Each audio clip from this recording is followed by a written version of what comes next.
यहाँ देखिए, यहाँ पर एक तो आग बुझाने की कोशिश हो रही है, यहाँ पर एक और जो पेड़ का तना गिरा हुआ है उसमें भी आग दहक रही थी, तो उसे भी अभी बुझाया जा रहा है। सर, जहाँ भी आप लोग को आग दिख रही है, लपटें दिख रही है, उसे बुझा रहे हैं आप? हाँ, एक एक फायर फाइट, यस। अभी मेजर सा वो हमने कवर कर लिया है। जो अभी माइनर हमको जो दिख रहा है उसको हम कवर कर रहे हैं अभी।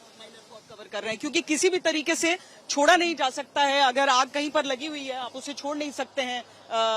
उस हिसाब से हम आपको जो 108 के जो सभी कर्मी हैं उनसे भी आपकी हम मुलाकात कराते हैं, जो फर्स्ट रिस्पॉन्डर्स रहे, जिन्होंने पहले सबको बाहर निकाला यहाँ से, उन लपटों, उठती हुई लपटों के बीच भी। लेकिन तब तक हम अतुल तिवारी के पास भी चलते हैं। अतुल, अभी भी कई बॉडीज को निकाला जा रहा है, और जैसा कि हमें दिखा रही है हमारी संवाददाता विद्या, वहां पर हमने देखा है कि किस तरीके से वहां पहुंचने का भी काम बॉडीज के जारी है। अतुल, मैं आपके पास आती हूं, उससे पहले मैं जान लेती हूँ, आप लोग यहाँ पर फर्स्ट रिस्पॉन्डर्स रहे, जिन्होंने जो फौरन यहाँ पर आए थे, कहाँ पर थे? आप लोग को भी क्या आवाज सुनाई दी थी? जैसे ही हमारी यहाँ पे जो घटना स्थल है वहाँ से 300 मीटर के दूर पे ही हमारी हॉस्पिटल, वहाँ पे ड्यूटी लगी थी। हमारा स्टाफ वहाँ मौजूद थे। वहाँ पे धड़ाका, जोर से धड़ाका हुआ। वैसे ही हमारे सुपरवाइजर सदन से दौड़ के यहाँ पे घटनास्थल पे पहुंचे। ये खुद पहुंचे और पहुंच के देखा, इन्होंने तुरंत कॉल किया कि सर यहाँ पे कुछ प्लेन जैसा कुछ गिरा हुआ है, और 2 मिनट में 4 एम्बुलेंस हमने भेज दिया। और जो पहले जो रेस्क्यू करके बंदे को ले गए, उसके बाद हमने 25 एम्बुलेंस की व्यवस्था की, और 20-25 जो पहले रेस्क्यू करके ले गए, जो हॉस्टल के नीचे बच्चे हॉस्टल में खाना खा रहे थे, जो उन सबको काफी बच्चे रेस्क्यू, हाँ, रेस्क्यू हुए हैं। पर चोटें बहुत आई हुई होंगी सबको? चोटें तो बहुत आई हुई मैम, और दूसरा क्या मैम, उसमें जो इंजरी हुई ज्यादातर बच्चों भी है और एजड भी है, और पूरी बॉडी डेड हुई, मिस जल गई हुई है।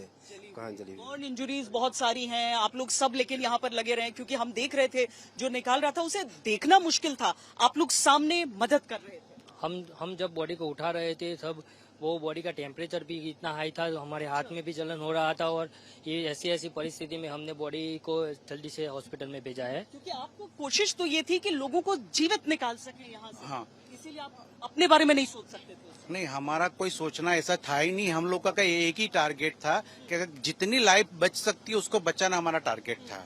हमारा बेसिकली हमारा 108 का यही फंडा है, लाइफ सेविंग।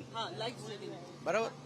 कई स्टूडेंट्स यहाँ से निकले हैं जिनका भी इलाज चल रहा है। हाँ, अभी कई लोग से उनका इलाज चल रहा है, और हमने करीबन 60 से 70 बॉडी अंदर से निकाली है। हाँ, तो हमारे सर जी ने दोनों के मिलकर निकाली है अंदर 60-70। हाँ, और 18 जो डॉक्टर्स है, फ्रेशर्स, रेसिडेंट्स, और वो ट्रीटमेंट है जिसको बचाया गया, जो यहाँ पे हॉस्टल में रहते थे, वो अभी सिविल हॉस्पिटल में ट्रीटमेंट ले रहे हैं। ये मेडिकल जो प्रोफेशन ही होता है ना, उसमें आप किसी भी रूप में अगर जुड़े रहें, एक भी जान की कीमत बहुत बड़ी होती है। यहाँ इतना बड़ा हादसा, जहाँ 200 से अधिक मुमकिन है जाने चली गई हैं, लेकिन एक भी व्यक्ति को बचाने की जो संतुष्टि होती है, वो सब इन सब के चेहरे पर दिखती है। और मुझे लगता है इस समय पूरा देश आप लोगों को देखकर आप सबके लिए प्रार्थना करेगा, दुआएं करेगा। हम जल्दी से अतुल के पास भी चलते हैं। अतुल, बताएं, अभी भी क्योंकि ढूंढा ही जा रहा है, अभी भी जो राहत का काम है, रेस्क्यू का काम है, वो लगातार जारी है। अतुल, देखिए, ये रेस्क्यू बहुत ही मुश्किल था। इसमें सबसे पहले जो फर्स्ट रिस्पॉन्डेंट रहे उसमें एम्बुलेंस के कर्मचारी जरूर से रहे, लेकिन फायर ब्रिगेड की टुकड़ियां भी रहीं।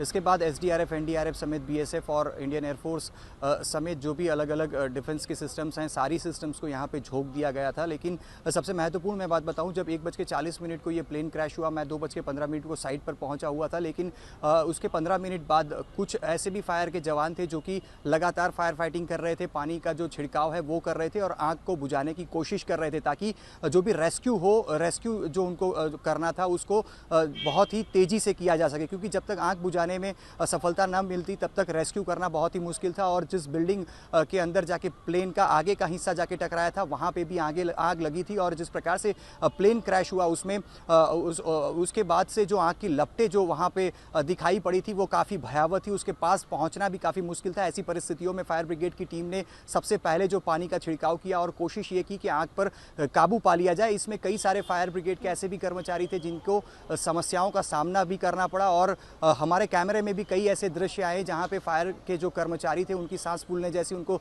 समस्याएं भी हुई। और अहमदाबाद का टेम्परेचर भी 41 डिग्री जितना है, और एक तरफ आग का टेम्परेचर, दूसरी तरफ बाहर जो मौसम है उसका टेम्परेचर। ऐसे में ये फायर फाइटिंग का जो पूरा कामकाज था वो भी काफ़ी मुश्किल था। लेकिन सलाम है इन सभी जवानों को कि जिन्होंने लगातार लगातार फायर फाइटिंग करते हुए, और अभी भी आप तस्वीरों में देख पा रही हैं जहाँ पे भी चुटमुट या छोटी मोटी आग दिखाई पड़ रही है, लगातार फायर फाइटिंग जारी है और कल सुबह तक वो रहने की बात